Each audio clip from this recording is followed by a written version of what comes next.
pour pas avoir de problèmes de discussion, pour pas se disputer, elles vont finir par accepter ce que l'autre impose, pas forcément par la force. Après le témoignage poignant de Christine, dans cette deuxième partie, c'est Karine Raymondeau, responsable du service parenthèse, qui décode pour nous les mécanismes de la violence ordinaire qui s'immiscent parfois dans la vie de certaines femmes. Karine nous parle aussi des hommes violents et des enjeux psychologiques qui se jouent dans le huis clos de certains couples. Karine Raymondeau, bonjour, vous êtes responsable du service parenthèse. Les violences psychologiques sont punies par la loi. Pour autant, quand on écoute l'histoire de Christine, on se rend compte que le chemin à parcourir est vraiment très long pour prendre conscience de ce qu'on vit. Quand ces femmes arrivent chez vous avec des histoires compliquées, souvent longues, comment est-ce que vous, en tant que responsable de parenthèse et que psychologue, vous arrivez à déterminer ce qui fait partie de la violence psychologique et ce qui relève, disons, d'une forme de mésentente au sein d'un couple ? Les personnes qui viennent jusqu'à nous ont l'opportunité de pouvoir rencontrer une assistante sociale ou une juriste qui va effectivement, dans un premier temps, évaluer le niveau de violence, le niveau de dangerosité dans lequel se trouve la victime, dont elle a conscience ou pas. C'est ça qu'on mesure aussi. Donc dans un premier temps, on va nous évaluer le niveau d'urgence et surtout faire en sorte de trouver le bon discours et la bonne parole pour qu'elle trouve ici, en ce lieu, la confiance nécessaire, le non-jugement qui va permettre une parole libre. Quand je dis libre, qui va être des fois difficilement à entendre quand on n'est pas professionnel, dans ce paradoxe qui est, je décris des choses invivables, elle a dit tout à l'heure la personne que vous avez interviewée, et l'insupportable, l'innommable, l'impossible. Et ce paradoxe de dire, mais je peux l'aimer quand même, en tout cas, elle a dit, je l'aimais, ou je suis amoureuse, ou voilà. On va faire un bout de chemin ensemble, et on va trouver le chemin qui va être le plus adapté pour la personne. Ça va être la plainte ou pas. Il y a différentes façons d'y arriver. En tout cas, ce qui est important de dire, c'est pour ça que les personnes se retrouvent plutôt là-dedans, c'est on va réfléchir à votre conjugalité pour voir qu'est-ce que vous subissez, qu'est-ce qui se joue dans ce modèle relationnel, quels en sont les impacts. Karine, ce premier rendez-vous, on sent que c'est un moment clé où il y a beaucoup de choses qui se jouent. C'est une forme d'aveu, en fait, qu'on vient vous faire, qu'on vient vous livrer. Si on revient au cas de Christine, c'est vous, je crois, qui avez fait son premier entretien, son premier rendez-vous. À quel moment vous comprenez qu'il se passe quelque chose de violent dans son histoire ? C'est une phrase clé, c'est son comportement, c'est quoi qui fait que vous comprenez ce qui se passe ? En fait, au départ, on va être dans quelque chose de très descriptif, de très factuel. Ce qui va nous permettre à nous d'évaluer très rapidement si on est dans de la négociation difficile, dans le conflit de couple, où la négociation n'est pas possible, où voilà, il y a des enjeux comme ça un peu de pouvoir, ou est-ce qu'on est dans la violence. Et j'avais senti d'ailleurs avec Christine que lui pointer tout de suite la violence, ça allait lui faire violence encore plus. Et voire même la culpabiliser, à se dire, mais en fait c'est moi qui suis bête, ignorante, comment j'ai pu accepter. J'ai pas voulu lui mettre tout de suite une espèce de couche de culpabilité en fait. Par contre, elle était très intéressée de comprendre ce qui se jouait là. Donc on va sur ces analyses-là, ce qui se joue, et amener de la psychologie, oui. Pourquoi monsieur fonctionne comme ça ? On le met en lien, en perspective. Et aussi, bien sûr, les impacts. Ce qu'on travaille beaucoup, c'est l'impact et de se dire, alors pour cette dame, les enfants étaient déjà adultes quand je l'ai rencontrée, mais pour toutes les autres situations où il y a des petits-enfants, souvent ces femmes-là n'arrivent pas à se dire je vaux, je mérite de vivre autre chose autrement, ou c'est trop compliqué. Par contre, pour leurs enfants, c'est le ressort du motif de changement. Et effectivement, de leur dire, voyez, votre enfant, il est en train, malgré vous, de s'imprégner de modèles de masculinité, de féminité, de couple, d'enjeux, de valeurs, de représentations qui les construisent psychiquement. Et forcément, ils vont reproduire à l'excès, à l'inverse, soit dans la surprotection de l'autre, soit au contraire dans la violence. Mais en tout cas, ça ne sera pas un modèle équilibré et respectueux de la relation à l'autre et de couple. Donc ça les aide à se dire, non, je ne peux pas me sentir responsable. Pour autant, j'ai ma responsabilité à ce que, à partir de maintenant, je m'inscrive dans un parcours de vie qui soit autre. Et il faut sortir de la violence. Mais l'objectif, c'est d'arriver à ce qu'elle ne soit plus le cours de la vie et qu'on la dépasse et qu'on en fasse quelque chose. Comme le témoignage. C'est pas de la rayer, c'est de la sublimer, j'ai envie de dire, pour en faire autre chose. Et effectivement, elle continue finalement, cette dame, de travailler la violence, mais avec son fils, parce que les conséquences sont là. Il y a tout ce travail avec parenthèse qui se construit dans le temps. Elles retrouvent du pouvoir sur elles-mêmes et sur leur agir. Et ça, c'est essentiel, essentiel. Et leur redonner, bien sûr, du coup, confiance et la possibilité de le faire. En prononçant l'expression, je la trouve détestable, mais est-ce qu'il existe un profil type de victime de violence conjugale? C'est intéressant dans le témoignage de cette dame, elle avait une vie relativement sociabilisée, elle avait une indépendance, une autonomie. On n'était pas dans la vulnérabilité, par exemple des personnes qui n'ont pas de titre de séjour, qui sont complètement dépendantes administrativement du conjoint, des personnes qui sont dans la précarité psychique, sociale. Mais je sais comment elle a été malmenée dans son enfance, où elle n'a pas été déjà reconnue dans une personne à part entière. Ça n'a pas été un enfant qui a évolué dans la sécurité. Et de se retrouver avec ce conjoint qui a pu prendre toutes les décisions pour elle, elle s'est dit enfin quelqu'un qui s'occupe de moi, qui me considère. Je me sens protégée, je me sens exister, je me sens valorisée. Bon. Et après, bien sûr, on se rend compte que c'est à l'excès et que c'est pour être dans le contrôle. Ce n'est pas tant pour elle et pour l'aider à devenir et de se dire, ben voilà, on peut se compléter, on peut vivre quelque chose de magnifique en couple, mais en gardant son intégrité physique, psychique, sa position de sujet. Et on vient créer du plus en étant dans un couple. Mais quand en tant que sujet, en tant que personne, d'ailleurs ce qu'elle a décrit, c'est quelque chose de très statutaire.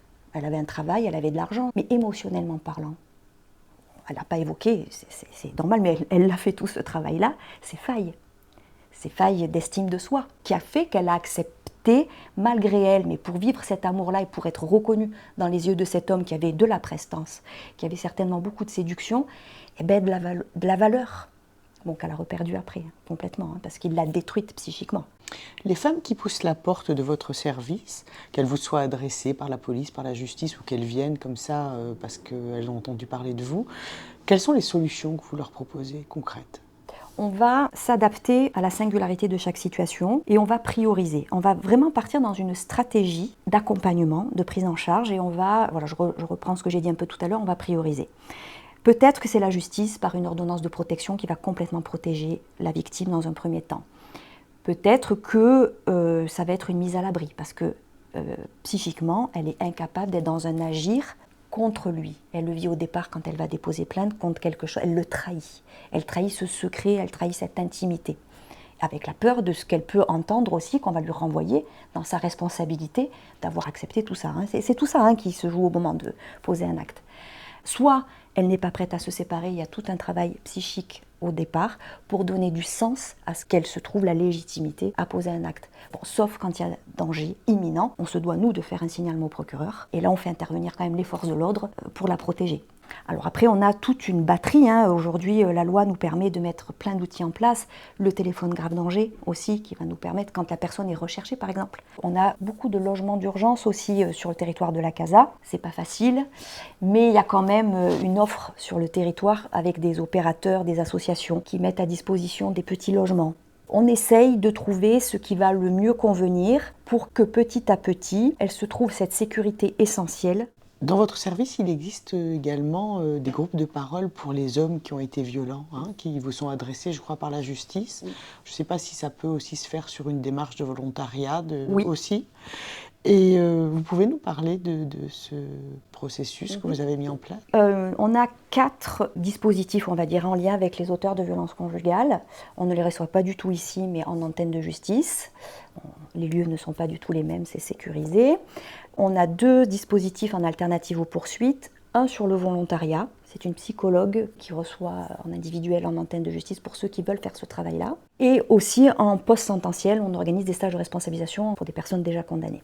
Pourquoi on est beaucoup investi sur l'alternative aux poursuites? Parce que nous, notre grande orientation au niveau du service, c'est aussi la prévention, c'est pour ça qu'on est arrivé dans les collèges et les lycées, parce que on fait avec les personnes qui nous arrivent tous les jours, mais on essaie aussi de travailler sur les générations futures et tout ce qu'on peut mettre en place d'un point de vue de l'environnement, de l'éducation, etc.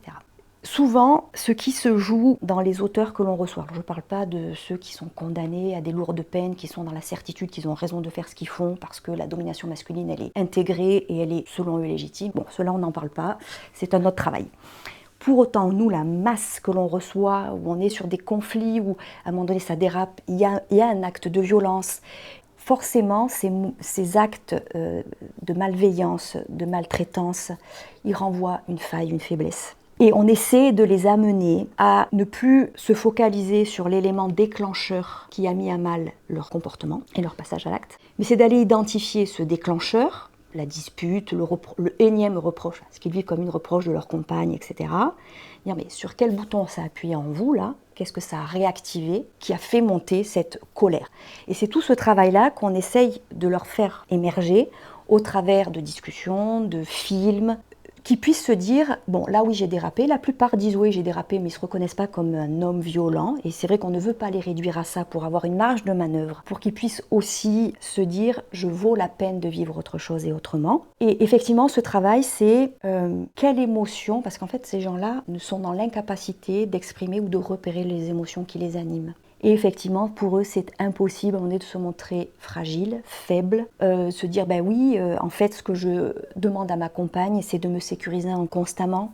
Je suis plein d'angoisse, ou j'ai, je sais pas moi, des addictions, ou j'ai je ne sais quoi. Et en fait, ce que je demande à ma partenaire de couple, c'est d'être complètement à ma disposition sur ma problématique émotionnelle, en fait. Donc, l'idée, c'est que, plutôt que d'avoir ce pouvoir sur l'autre, et ce pouvoir sur l'autre, il démontre quoi ? Des failles, parce que c'est la peur de perdre l'autre. En fait, c'est des gens qui ne sont pas dans le risque de la relation. Ils ne supportent pas le risque. Et pourtant, la vie, c'est ça. C'est pour ça que pour eux, le couple, c'est une équation mathématique, en fait. Il n'y a pas d'aléatoire. Et pourtant, il n'y a que de ça. Tous les jours, on s'adapte à l'autre, on réajuste, on crée ensemble le couple. Donc, c'est plus simple d'être comme ça. Je n'accepte pas que tu sortes avec tes copines, parce que pour moi, la prise de risque à ce que tu puisses tomber amoureuse d'un autre, c'est juste pas possible. Donc, je vais border.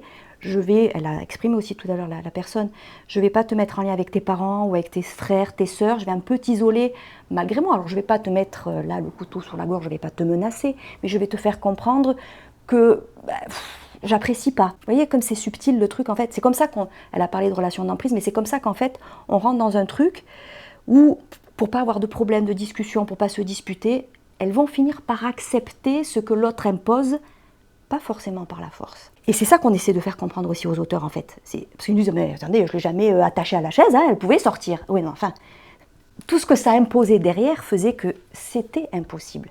C'est ce mécanisme un peu psychologique, plus subtil, auquel ils sont à des années-lumière, et qu'on essaye de leur faire comprendre un petit peu. Si vous n'êtes pas tout dans la relation, s'il n'y a pas que vous, vous n'êtes plus rien. Non, vous pouvez être autre chose, vous pouvez quand même exister dans sa vie, elle peut s'épanouir, elle peut être épanouie dans le travail, dans sa relation sociale et considérer quand même la vie de couple, mais à des places différentes.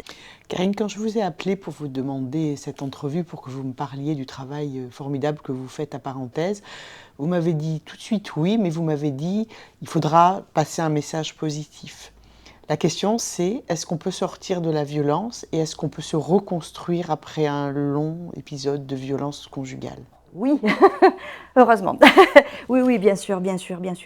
C'est pas facile. Et c'est vrai que ces femmes-là, à un moment donné, n'ont plus envie d'entendre parler de la violence. Et heureusement aussi. Pour autant, il y a un champ des possibles qui permet d'être pas seulement une mère, pas seulement une épouse, mais d'être aussi une femme. Et une femme dans tout ce qu'on peut déplier, parce qu'une femme, elle est tout ça. Et se redessiner un chemin personnel avec une part d'intimité. Donc c'est ça, c'est à un moment donné se dire, mais qu'est-ce que j'aimerais dans la vie ? Quel était mon premier désir ? Je peux peut-être retourner à ça. Je me suis empêchée, on m'a empêchée, voilà, ça on vient le déplier, le réfléchir. Comment aujourd'hui je peux, dans la vie de l'art artistique, le sport, comment je peux me révéler et me nourrir et m'épanouir dans tout ce que la vie peut offrir de bien, de beau ? Et oui, bien sûr, elles s'apportent mutuellement beaucoup de choses aussi, ces femmes. Dans leur parcours, dans leur solidarité, le fait de se dire on peut effectivement, chacune à sa façon, c'est là où on se respecte en tant qu'individu, en tant que sujet, mais pour mieux aussi être mère d'enfants adultes, avec des enfants qui peuvent rencontrer des difficultés, apporter sa pierre à l'édifice comme ça, dans la réflexion, dans le partage. Et puis pour ses petits-enfants aussi, pour tout ce qu'on peut apporter aussi à un moment donné de cette maturité sur l'individu, sur ce qu'on est dans la relation avec les autres, tout ce qu'on peut s'apporter et vivre de manière positive. Merci Karine pour cet échange extrêmement riche. Merci beaucoup à vous. Prochainement, dans la dernière partie de ce podcast, Nous entendrons la voix de Jean Leonetti, maire d'Antibes, à l'initiative de la structure Parenthèse. Un podcast de la ville d'Antibes-Juan-les-Pins, interview Florence Bellon, réalisé et mixé par Jean-François Diaz.